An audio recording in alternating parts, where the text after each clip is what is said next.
if you missed that. Hey, what's going on, everybody? We are live with Financial Fitness Friday. I got my blind co-host, Dave, with us. And today what we're going to talk about is how to break those chains, right? Both in business and your personal life, it comes down to habits, right?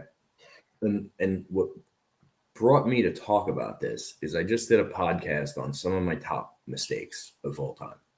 And I mean like all-time mistakes.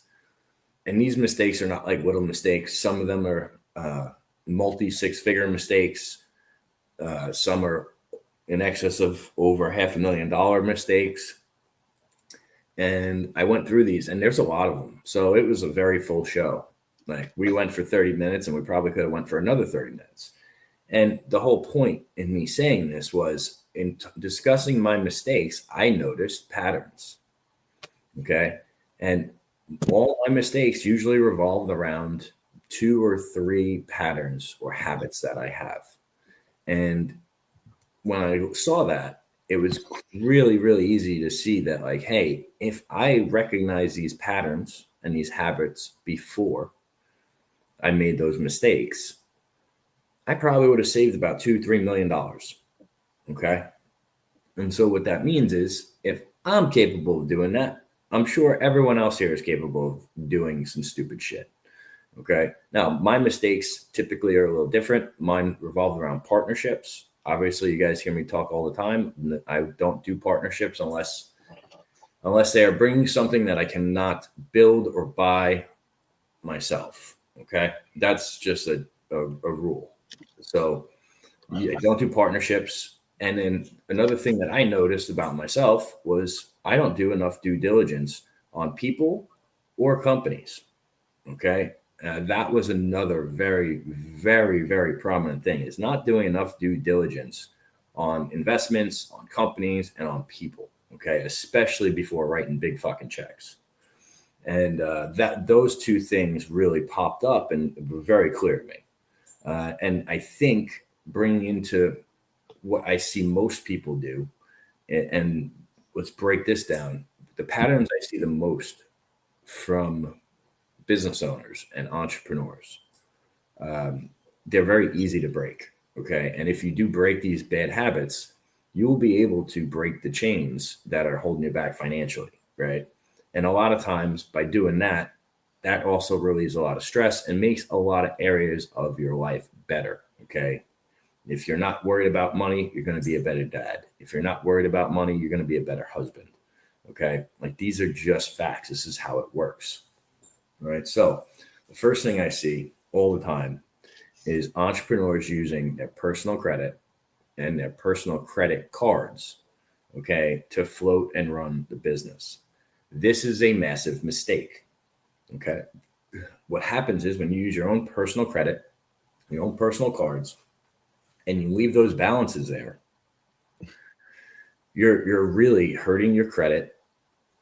You're consistently behind the 8 ball because the interest keeps accruing. Okay.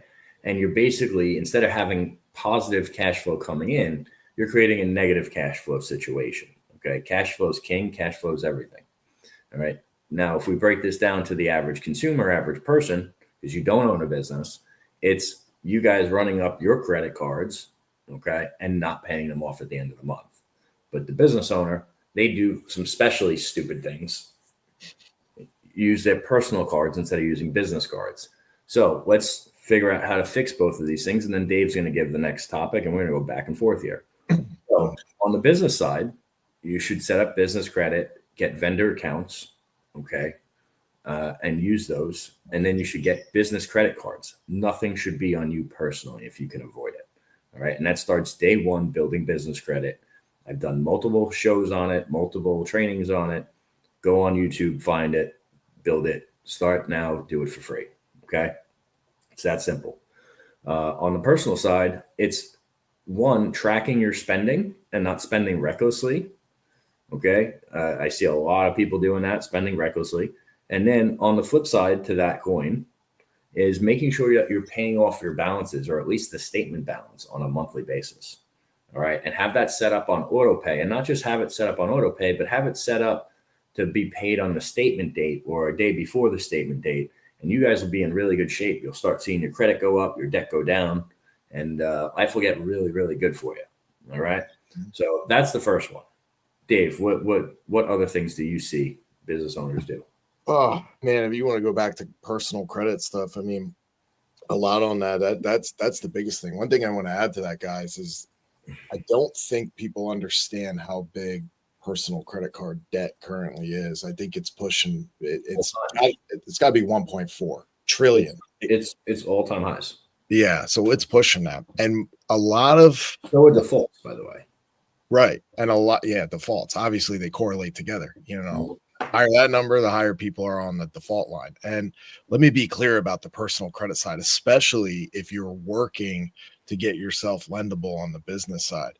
Make sure if you do have personal debts, business or personal, doesn't really matter, on these credit cards, get them under 50%, even get them more under 30% if you can. But there's a trend going on right now that I've been noticing just from speaking to people all the time that have this happen, that the moment you start getting above 50%, banks will randomly do a soft pull on you. Okay. Just to see where you're at.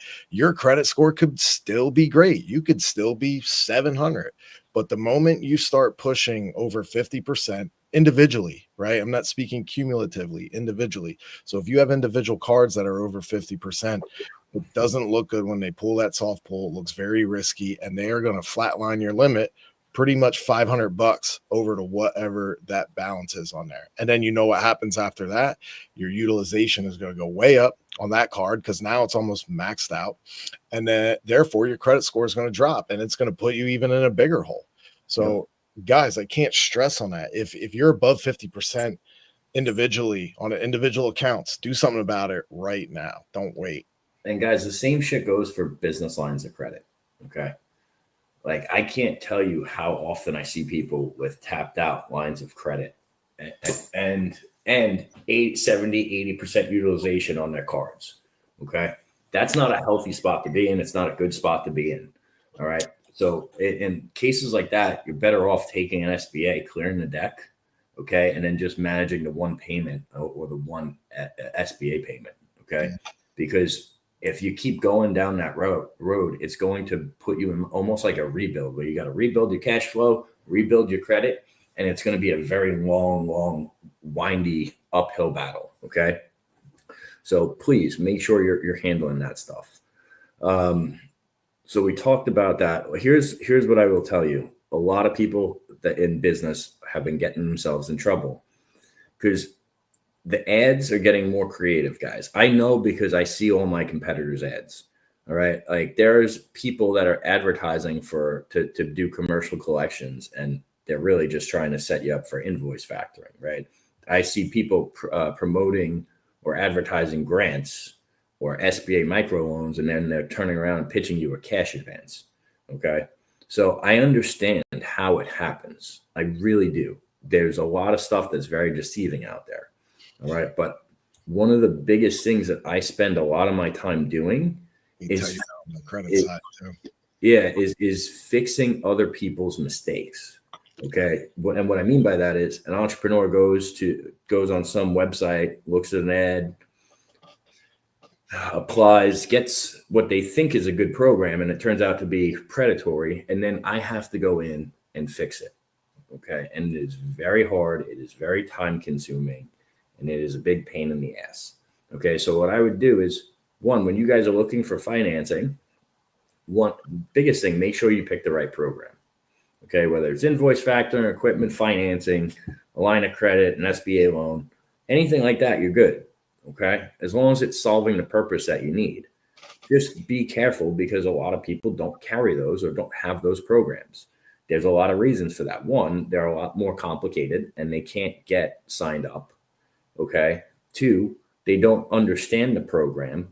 Or three, and this is really a lot of it, is they can't fucking pass the background check to work with these companies. All right. So I want you guys to understand this. I'm not speaking poorly about my competition. A lot of them, a lot of these brokerages are in fact run by people that have colorful backgrounds. Hey, people change. There's nothing wrong with that. But those backgrounds prevent them from working with better institutions. Okay, because you have to pass a background check.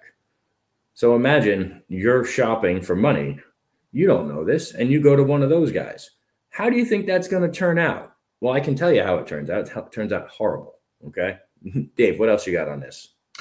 I think just audit everything, not only on your business, but your personal, right? Yeah. A lot of people, you said something interesting earlier. People just spend a lot, right? I think there's a difference sometimes, a lot of business owners to where they don't know where to turn. So they'll use their personal stuff to invest it, which, use personal credit cards and stuff. That's okay. You got to educate them out of it. Not that it's okay, but it's okay, meaning like, all right, we got to explain this to you how it works.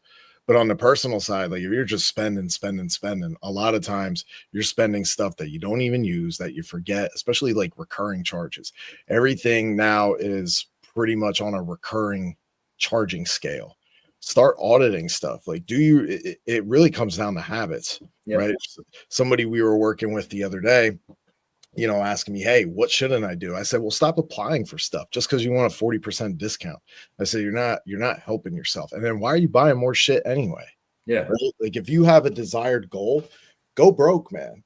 You know what I mean? Like go broke. Stuff like, to me, dude, I could live in a pair of gym shorts and a holy ass t-shirt. Like, you know what I mean? And I'm okay with that, So like, it just doesn't matter. Make yourself broke, audit what you're wasting, and get rid of that shit. Yeah. And here, this is I'm going to leave you guys with this. This will be the last thing. I see a lot of these fucking pay overtime things. Oh boy. Okay. And they are for like, some of them are for very small items. Don't do that under any circumstance. All right. Like, just if you can't afford it, don't buy it. All right. Especially on things that are like under $300. I couldn't imagine paying installments on, and I see it because it's everywhere, right? Like, I'm not picking on anyone, and I'm sure that there is a time and place to use it, but the reality is, like, you go on Amazon and you see a 4-pay for a pack of paper towels. It's like, all right, this is getting absolutely out of control. Yeah, dude. All right. Manage your finances. And what Dave was trying to say is live below your means long enough to build up a bankroll to do something with. Okay. Right. Once you have the bankroll, make sure you're making sound investments. Okay. And then secure that cash flow. And that's how you'll build wealth. I hope that helps you guys. Share this with someone that needs to see it. Appreciate you. And Dave's going to be running both next week. Solo. Okay. And enjoy that, brother. I will be out of the country. In Aruba. Nice. Enjoy it, man. I may stay down there. Bro, you think I'm kidding? Like, I promise you, I got this Aruba trip. I got an Aruba trip in November, and then I'm going to Belize. I think there's a 50% chance that I wind up staying on one of these trips and just not coming back. Cool, man. You do. Yeah. I might have to come right down. Maybe do one live. Hey, we could throw an event in Belize. Oh boy, I got the space. It's a private resort. I'll have a boat down there too by that time.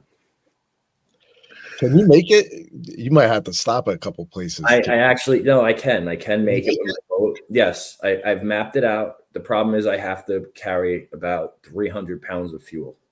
So I would need 2 big ass fuel containers. I don't know how it would ride like shit on the boat. Personally, if I was gonna, like, mine's 30, if I was gonna do that, I would actually want to do it with like something in the 40s. Yeah. Could my boat do it? Absolutely. Would I want to do that trip? Absolutely not. You're gonna make it bow or stern heavy, dude. You might sink that bad boy. Correct. So what I'm gonna do instead is I'm actually going to buy a boat and ship it down there. Nice, man. Yeah, because the guy's building a dock for me. So awesome, brother. Well, enjoy that, man. Always well earned, and shit, man. Gonna have to do one down there for sure. Yeah. All right, guys. Appreciate you. Take care. Be great, y'all.